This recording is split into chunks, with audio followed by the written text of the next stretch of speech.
Geek'd Con 2024, and all the wonderful things today on Spider-Fan.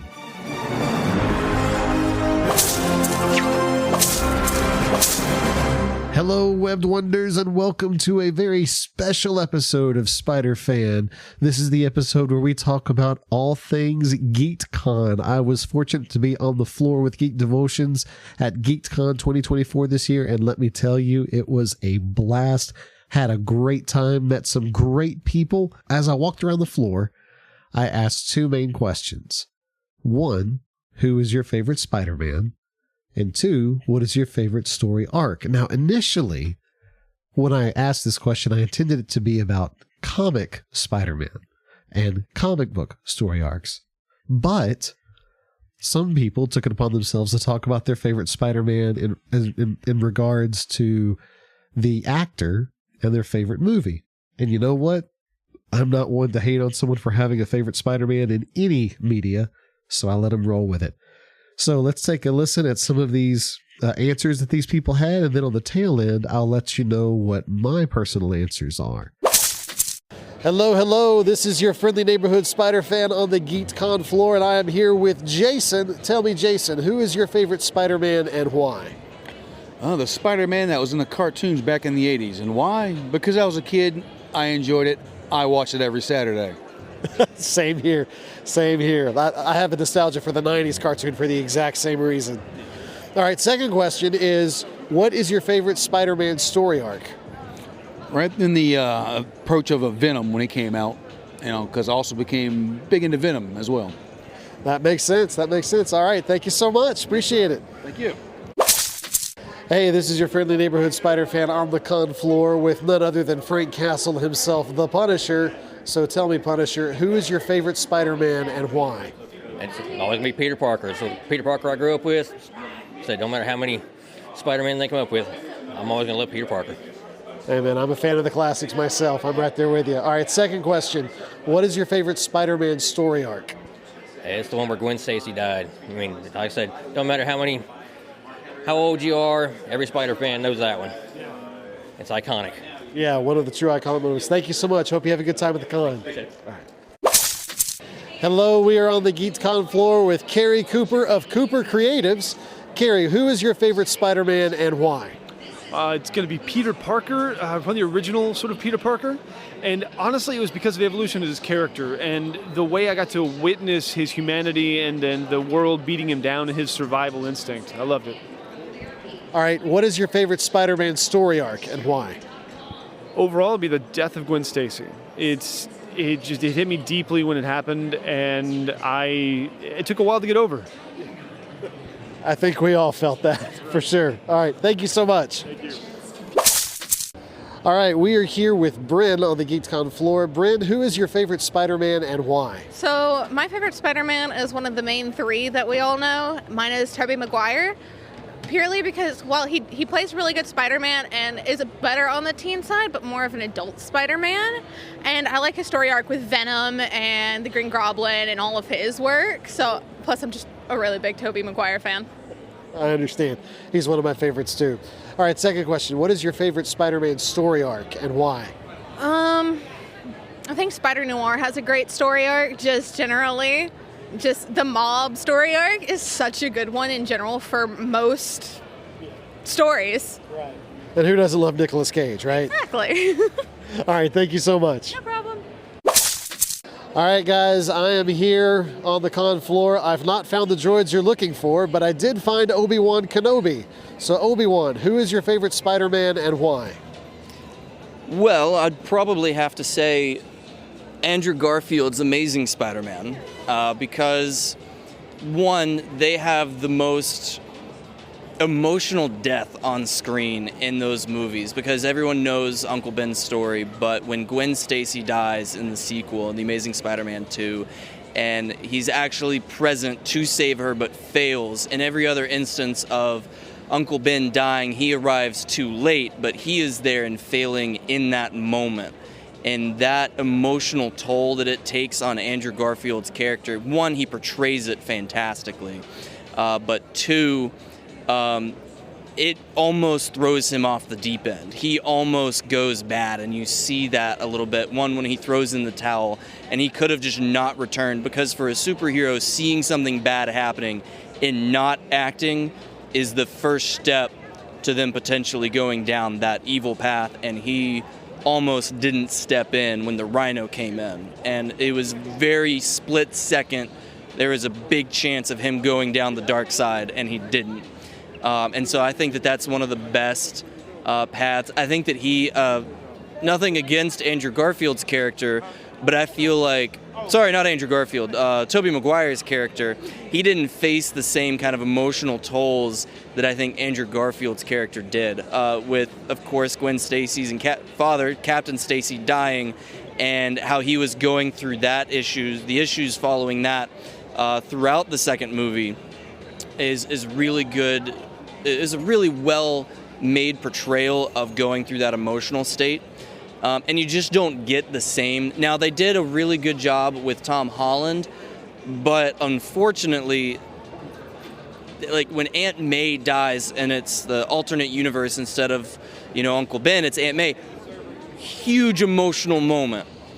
But there's too much else going on in the movie that it overshadows it, and it doesn't hit home the same way of Captain Stacy's death and Gwen Stacy's deaths.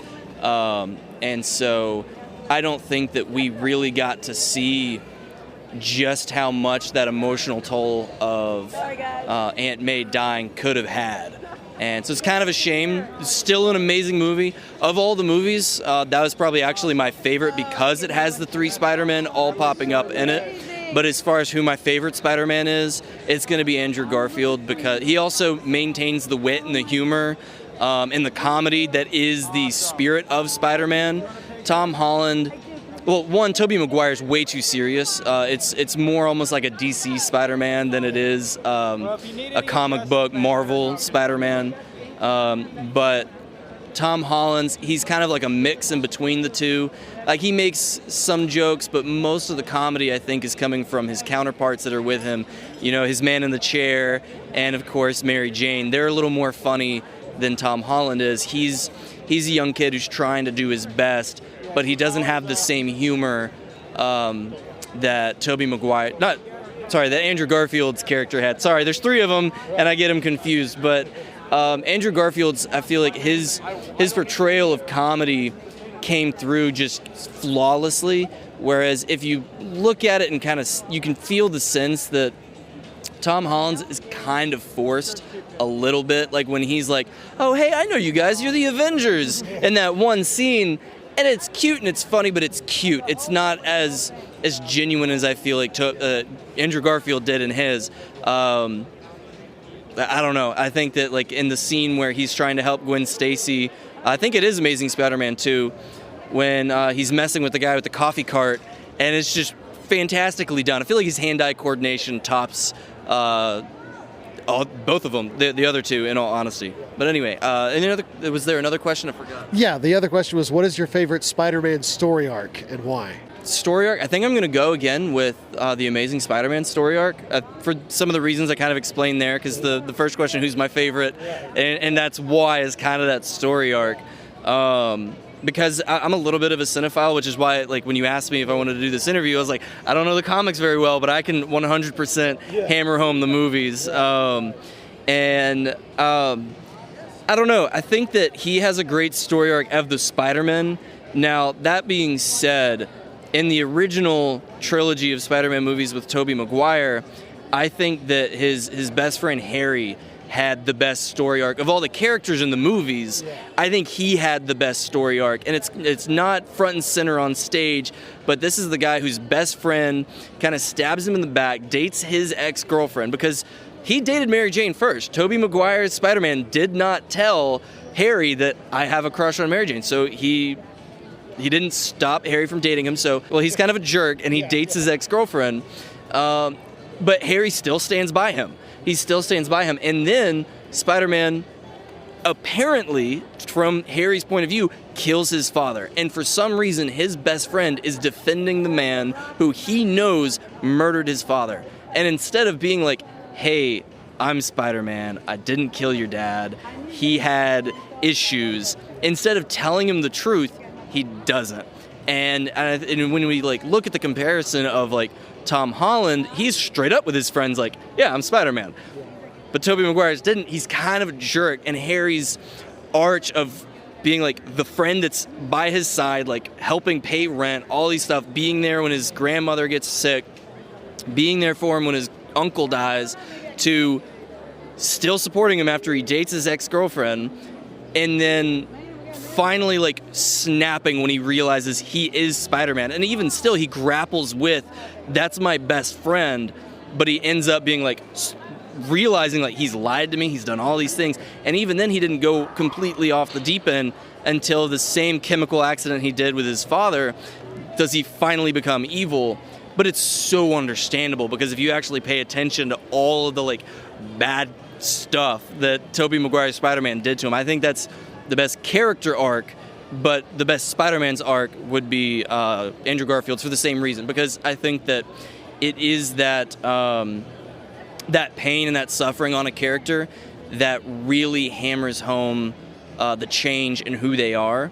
And Tom Holland's absolutely experienced that, but I think they glossed over it too much. And it's because it's more of the MCU's, like, we're more happy-go-lucky than we are, like, on the realistic side of it. Now, when they do go dark, they do a great job of it, but they move past it far too quickly. Yeah. All right, thank you so much, and good luck, and may the force be with you. Absolutely, may the force be with you. Hello, guys. I am here with Captain Carter, and I'm asking everyone, who is your favorite Spider-Man and why? Well, I'd have to say I'm going to cheat a little bit on this one. My favorite Spider-Man is actually Venom, that Venomized Spider-Man. I've always loved Venom as a character, and so when those universe crosses happen, it's my favorite. Favorite story arc, then. Favorite story arc. You know, I really did like Homecoming. As far as the movies, it was just good fun, lighthearted enough, but still really well developed. So I think that's probably my most recent favorite. All right, awesome. Thank you so much. You're welcome. All right, guys, I am here on the con floor with quite a crew here. I have got Deadpool, The Witcher, and Cloud all together in one spot. Gentlemen, who is your favorite Spider-Man and why? Mine is going to have to be Andrew Garfield, because he's the best at tricks in the Spider-Man movies. And he may have not fought as strong enemies as all the other ones. He may have not fought an alien, but he is crazy at those stunts. All right, awesome. How about you? My favorite is going to be Peter Parker as the Iron Spider in the Civil War run. I just thought it was just the best suit. Yes, I know that's going to be very controversial when you got the black suit, but the Iron Spider camouflages the black suit. So it's my favorite. I actually agree with you on that one. I'm going to say The Witcher has the correct answer. But, Cloud, what do you think? The Superior Spider-Man, the one with the Doc Ock run. I like to actually redefine the whole power of responsibility thing we hear in every single run of Spider-Man ever. So it's nice to see a new take on it from what it was before. Yeah. All right, so second question, what is your favorite story arc and why? Let's hear from Deadpool. It would have to be probably when he fought Lizard, maybe. Okay. Cool. All right, how about you? My favorite is whenever Peter in Civil War, he decided to reveal his identity, and he did not expect the ramifications and the complications to come from that choice. And it wound up resulting in him having to make a wish with Mephisto and change his life. I don't like how it went after that, but everything prior to that, it was all about learning to accept consequences from your choices. Awesome, awesome. I agree with all of that. All right, Cloud, how about you? See, I enjoyed when Doc Ock had to, I'm trying to think how to word this. I like when Doc Ock he got attacked by the power of Peter's conscience and had to go save someone for the first time out of the genuine goodness of his heart and not for an ulterior motive. Awesome. That was a good one, too. All right. Thank you guys so much. I appreciate it.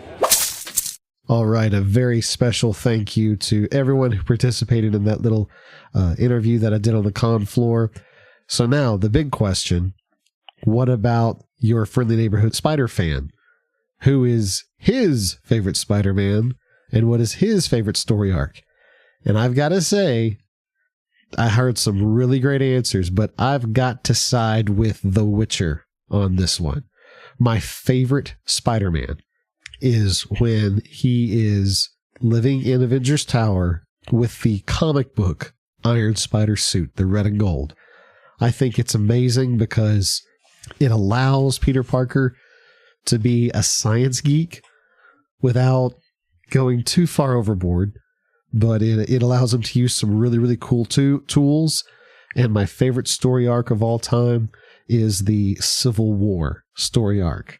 The Civil War story arc, specifically the fact that Spider-Man willingly reveals his identity to the public, is one of the reasons I got back into collecting comics. I had collected comics as a kid, then kind of got out of it. And then when I heard that this story was going on, it actually got me back into comics. So that is one of my absolute favorite story arcs. So hats off to the guy cosplaying as The Witcher. Your friendly neighborhood Spider fan agrees with you wholeheartedly. All in all, this was a great convention. The crowd seemed a little bit smaller than years past, but that did allow for some really meaningful conversations. Like I said, I got to meet a lot of really cool people. I got a commission done by the great Roland Paris. He is a comic book artist who's drawn for Spider-Man for a little while. I got him to draw a picture of it, so I'll be dropping that in the social media soon. Also, I want to give a very, very, very, very special thank you to Miss Mary Beth, who purchased for me the very first graded comic that I have ever owned. She bought me a graded comic of Web of Spider-Man #1. What's crazy is that issue of Spider-Man came out in 1984, the same year that I was born, but it came out 5 months before I was born, so it technically is older than me, which is crazy. So thank you, Ms. Mary Beth, so very much for that. I have it displayed on my shelf for all to see and admire. Like I said, I met a lot of really cool people, got to hang out, got to love on people, and absolutely had a blast, and I am very much looking forward to Geek'd Con next year. So I'll be back next episode with the regular average stuff. We'll be reading comics and talking about Spider-Man and Jesus just like always. But until next time, keep your web shooters full, your spider sense alert, and your eyes always focused on Jesus.